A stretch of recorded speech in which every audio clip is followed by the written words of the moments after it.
Hello and welcome to Faith Talks. In today's program, we'll be talking about dealing with unemployment. Joining me in the studio today are Les Hanna and Tabitha Perper. Welcome to the show. Tell me, how would you describe your employment situation? Tabitha, to you first. I'm currently on a stipend, so I would say I'm employed, I'm guessing, but actually, in terms of what people would recognise as a serious job, I'm probably unemployed. But that's all about to change. It ends in a couple of weeks and I will be back to being unemployed again. I was self-employed. So my employment status is fluctuating, is the best description. I've been in pretty much continuous employment up until about the last 4 years. And then I made a decision to switch careers, moved from IT into teaching. And after that, I found that opportunities that I expected to be there dried up, and found myself to be considerably underemployed. So for about 2.5 years, I sort of bumped along in part-time work with long periods of unemployment between terms, and then started a master's degree. So I've just finished that, so I'm now no longer can claim that I'm a student. I'm now technically unemployed. Is it difficult to actually talk about in social... Is it difficult when you're in social situations to actually define what you're doing? Yes, I think. I mean, I'd say I'm at an advantage, and maybe I use my calling in a positive way, so that I can almost excuse or explain away what's happening in the background, or don't have to talk to what's happening in the background. So because of the pastoral work I do, and I working in varying settings and being self-employed without really having an actual job or any real income, you can say, oh no, I'm a youth pastor. No, that's what I do. I can just explain that away. And when it's only if somebody really wants to delve into it that they'll realise that I don't really have a paid job. And then they're like, oh, so hold on, how are you paying your bills? Sorry, how are you putting food on the table? What is going on there? And then you kind of do the half smile and the, oh, well, God is providing, my husband works very hard, or I make some other excuse. But yeah, no, it's in a social situation, purely outside of sort of work context, it's very, very difficult and also awkward. I don't think we really talk about money so much unless we're being really positive about our situation. So yeah, no. Does that reflect what you're experiencing, Liz? Just to some extent, yeah. I find that socially it's difficult because people ask, well, the first thing when you meet people is they ask your name, and then they ask, what do you do? What's your employment? What's your profession? And a lot of that is attached to your social standing. If you have a low-paid job, then you're treated with a little less respect than probably you deserve. And if you have a high-paying job, then the converse is absolutely true. You're probably treated with a lot more deference than you really deserve. So there's a lot of social mores that are endemic to the way that people place value on you simply because of your occupation or lack thereof. And it is that value that we place on human people that we meet. We kind of box them in. Oh, you do this, you do that. Your name is so and so, but it's more important what you do, because then I can kind of categorize you where you belong on the scale. But Tabitha, you talked earlier about the difference of being able to juggle and saying, "Oh, God will provide," and why do you feel you need to say that? Well, I think there's a real question mark over, are you paying all your bills, feeding your family, doing all of that? And if you have a faith background, then, and you're telling somebody you're unemployed, there can be this look of, well, you haven't prayed hard enough, dear. That's what you just, you haven't exercised enough. You haven't spoken to the right people. You haven't done it right. So work a little bit harder on that, and then the job will come. It will come. because it comes for everybody, so it will happen. And actually, in today's economic climate, in dealing with young people working in this field, that's not their experience. They're dealing with long-term unemployment. They're dealing with employment opportunities which some would say are beneath their educational standing or what have you. And so saying something like God has provided or God will provide or, God is kind of speaks the language that just puts the Band-Aid over everybody asking another question and pushes them that much further away while you internalise and deal with it. So I think you'll find that a lot of people who are probably in between work or are in long-term unemployment will use statements like that to just let the respect kind of remain between that conversation, because I think sometimes, as you said, depending on what you say, how you answer these questions, people will interact with you differently. Being a woman, if I say that I'm a mother, people will suddenly go, oh, she's got nothing going on but nappies between either one of those eardrums, and suddenly the conversation level lowers, not realising that, of course, that's not all of who I am, and I can actually hold a conversation, thank you.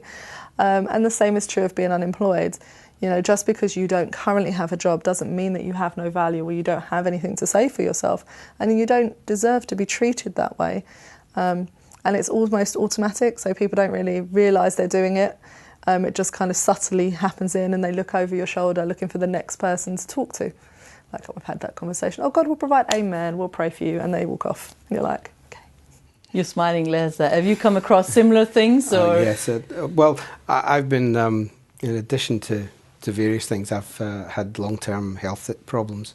So I've found, especially in the last few years, it's been difficult to try and get work, because I'm really looking for part-time work, as I don't feel I'm capable physically of doing a full-time job, and that immediately turns people off. They have no clues about if you're not there from 9 to 5, then you're not committed, and you haven't got anything to offer. So again, it's the same kind of thing. You have difficulty with people making assumptions about what you're capable of, what your commitment level is, and I think your faith comes into a strong play in that area, because you then have to start thinking, well, what am I worth? What is if people don't see me as worth as much, does that mean I'm not worth as much? How does God look at me? And I found it very easy to get depressed, fed up, miserable, and start to sort of spiral in on by, not necessarily, I won't say indulging in self-pity, that's way too strong, but so easy to get so discouraged that you feel that it's not really worth getting up in the morning so much. And I found it very beneficial, in fact necessary, to start counting my blessings and being very positive and resetting my expectations for what I could do physically and also financially.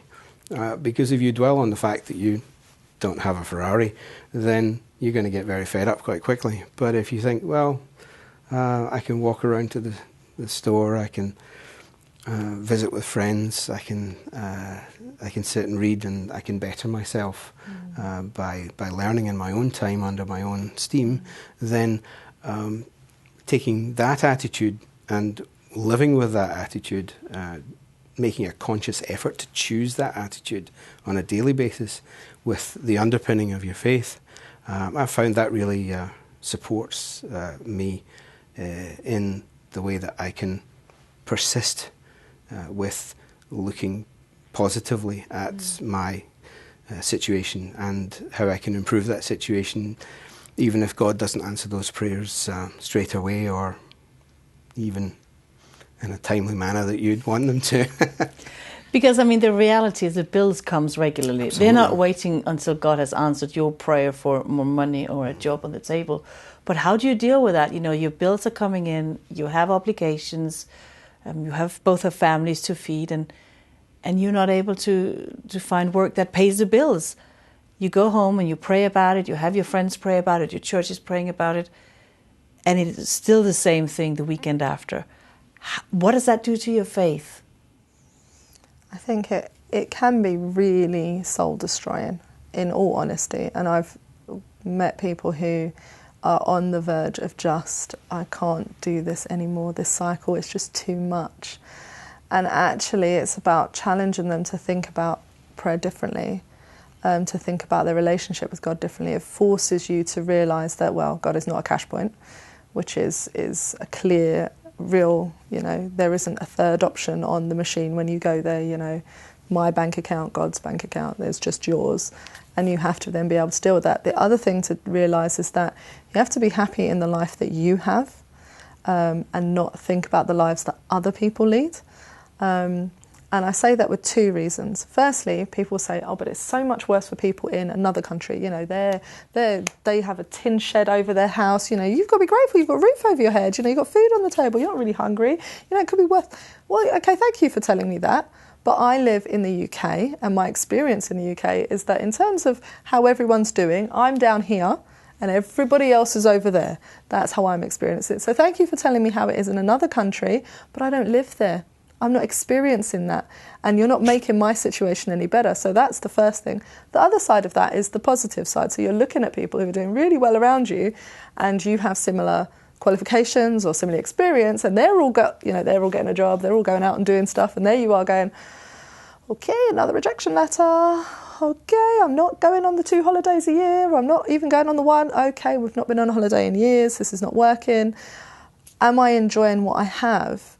And that is really where focusing on God, what you have in your hand, becomes so important. For me personally, that's where I found that. It's focusing on what I have in my hand and what are you actually going to do? So yes, and this is why I struggle to, with am I unemployed? Well, no, I've got lots of things to do, thank you very much. And I am working and I'm self-employed at the moment, and okay, my contract's coming to an end, but actually God's given me a lot of things to do, the learning aspect of it. I've got online stuff that I've got to do. I've got kids to look after. I have there are jobs and jobs and jobs in my life. They might not be recognised by other people, but I find value in that. And I think they're all worthwhile, and I'm going to enjoy every minute of all of those things I'm doing. Because when I do get a job, I'm not going to be able to do any of that stuff anymore. It's not going to happen that way. So I've got to find value in what I actually have, as opposed to, well, there's really poor people that are really struggling and you're not really struggling because they're really struggling. Or there's really rich people who are doing really, really well and you're not doing that. You've got to kind of say, well, actually, I'm not them and I'm not them, I'm me. Let me have value in what's happening here. But that can be very challenging. Yes, it's almost like a balancing act, or maybe even doublethink, where you have to be happy in your situation, but also be determined to better it. Yeah. So that can be a tricky act to balance. But I think you have to, in order to retain some semblance of sanity, but also not to end up being just resigned to your lot, as it were, without any kind of ambition or it's almost like you don't have a formal job title, so you have to make your own. Yeah. You have to find your own place in life and find your own level of satisfaction, even when you're when that's not given to you automatically when you sign on the dotted line. Where does church and faith community fit into all of this? Because, I mean, I couldn't find any statistics on how many Christians were unemployed or how many Muslims were unemployed. I mean, it's just like, it's one box. Unemployment in Britain is this percentage number. In other countries is this. Because there is a lot of talk in some Christian circles about, rags for riches, or, if you're faithful enough, God will bless you financially and you will always have your life abundantly blessed with whatever you desire in your heart. Your heart's desire is going to be met. How does that mix with your situation? I have a deep distrust of those kinds of ministries. I don't wish to denigrate them in any particular way, but I think that from my personal experience, that tends to be not the way that God works. It's certainly not in my life. I have a fantastic family, an amazing spouse, and 2 sons who have always supported me, and who have not criticised me in any way for things that are out with my control. They can see that I'm doing what I can do to provide for them, and I've been determined to better myself and to achieve some kind of level of employment that's consistent. So they've been incredibly supportive, both physically and emotionally. It's been good. But there is that denial in some Christian or in some faith circles that you cannot be unemployed and have enough faith. Tabitha? Well, I think unemployment is such a massive issue. And I think when you look at, firstly, we're totally different people. So, you're coming from a father's perspective, I'm coming from a mother's perspective. You're coming from a different age group, a different career profession, life experience, all of those different things play into how unemployment is. And so even if we took just the two of us and looked at how that story was going to play out, you would say, well, is it that there is a faith issue here? Or is it that there is something else going on? So people would look at me and say, oh no, God is just moving in her situation. She's gifted this, that or another. She's a teacher, she'll get there eventually. But what's most important is that she should be at home with the children. That's what she should be doing. And they've already made that judgment, so they're quite happy to lump me in that character. That'll be fine. They're no idea of what I'm going through, no idea of who I am and what I personally have in mind. And then for you would end up saying, that he's the man of the house, and you talked about being a provider and looking at totally different language surrounding exactly the same problem.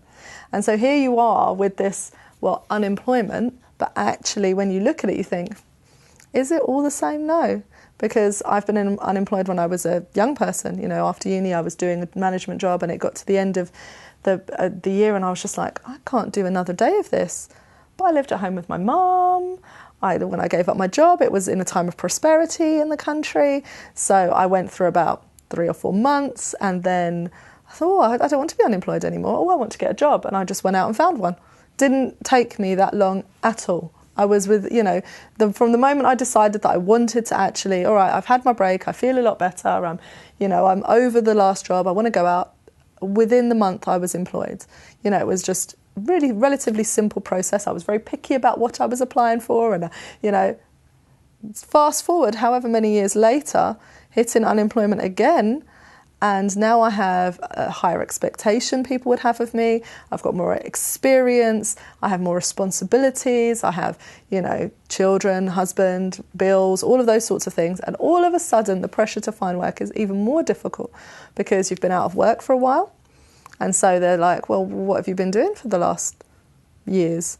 What is there? What have you been doing?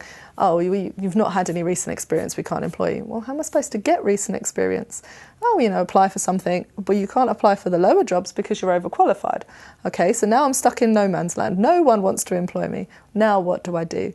And so when you're talking about that in a church setting, you talk about that in a faith setting, it's like, we'll just explain away you because you are outside of our norm. Our norm is that everybody in our congregation is working. Everybody. And anyone who's not working is not working because of a good reason. Not because they haven't managed to find something or that opportunity hasn't presented, but it's a good reason. They've taken time off to be a mum, or there's a health reason, or, they've moved country, or good reason.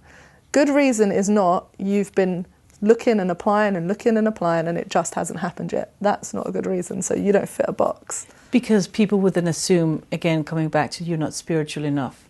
You haven't prayed enough, as you mentioned before, because surely God would bless you with a job if he felt you deserved it, but obviously you're non-deserving. Yeah.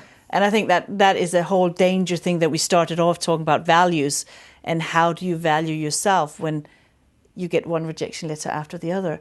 But how can the faith community support people in a situation like this? Because unemployment has been increasing.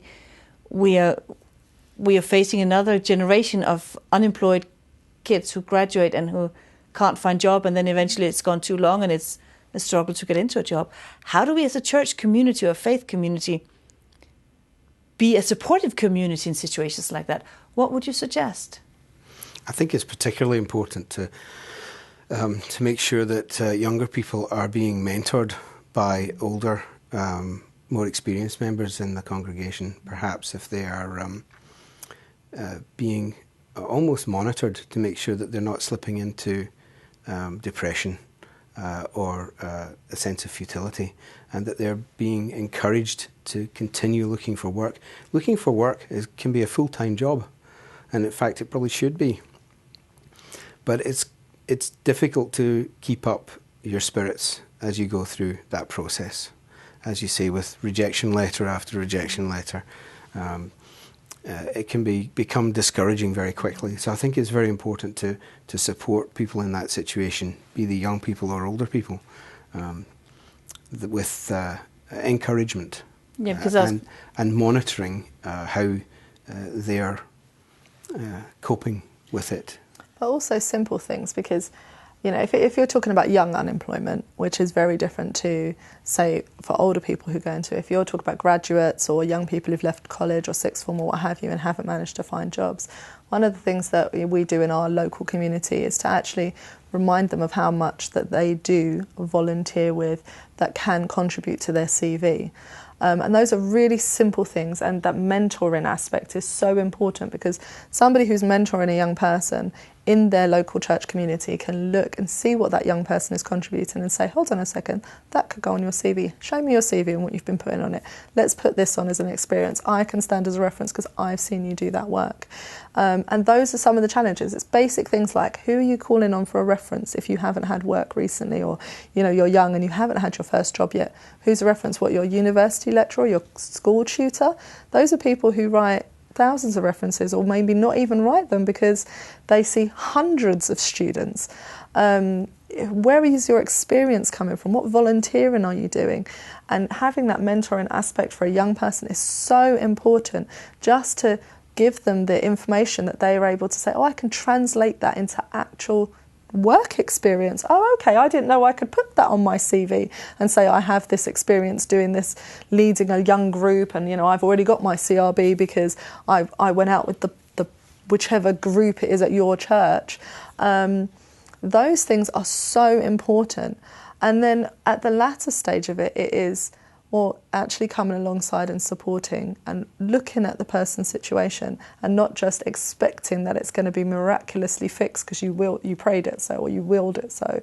They will still need to eat, they will still need to pay the bills, and can we actually, as a church community, to come together and do discreet things to help.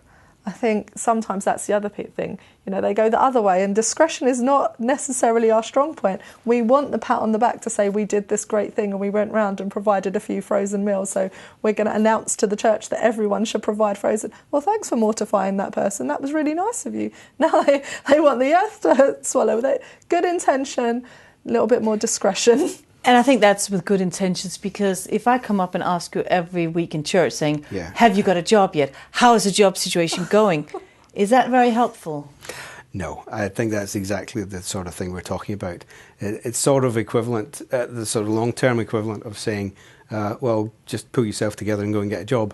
It is what you need to do, but it's profoundly unhelpful and can be very destructive in people's lives if you're doing that. And so also how can not I on support? Church. I mean, if you know them, that's the thing. Get to know the person. Call them on Tuesday, dare I say. Don't just wait for the weekend church service to come up. Give them a call on Thursday and see how they're doing. Meet them for lunch. There's nothing to say that person doesn't still want to get out of the house and do things. Have them come up to your workplace, meet them for lunch, talk about what's going on with them. If you've seen a job opportunity that is within their field, hey, did you see this that week? But actually talking with them and not waiting for your weekend service to happen.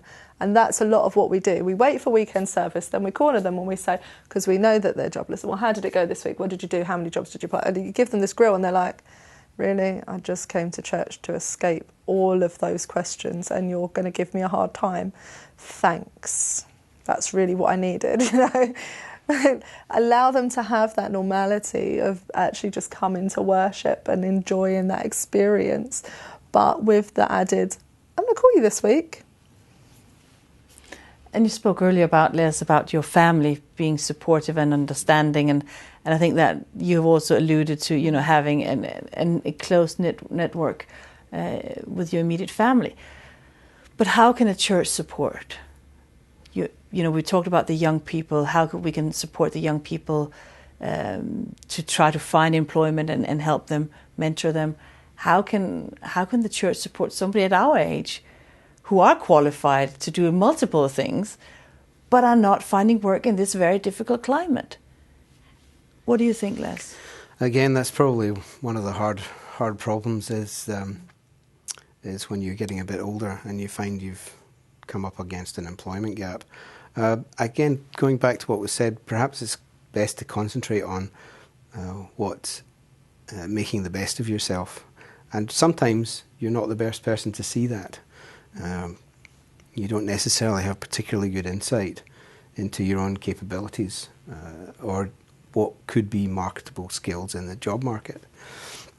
So maybe encouraging people who are unemployed within your faith group to perhaps volunteer. Maybe an older person can help out with a youth group. And again, that can be tremendously valuable on a CV. Or to an employer. I think it's very important that we don't let people of any age sit at home playing video games, watching daytime television, because that it rots your character, it rots your determination and your enthusiasm, and is of no benefit. So even if you find yourself in that situation, you should be looking to help others, even if it's a very small amount of volunteering in the community or in your local church. You should be doing something to reinforce your self-worth, to refine your abilities and increase them if you can get training from someone, and also to benefit those around you. Thank you to both of you for giving some very valuable insight and some tips to dealing with unemployment times in your life. And why not add your voice to the debate by joining us on our Facebook page at Faith Talks. We'd love to hear from you. Thanks for watching, and we'll see you again next time.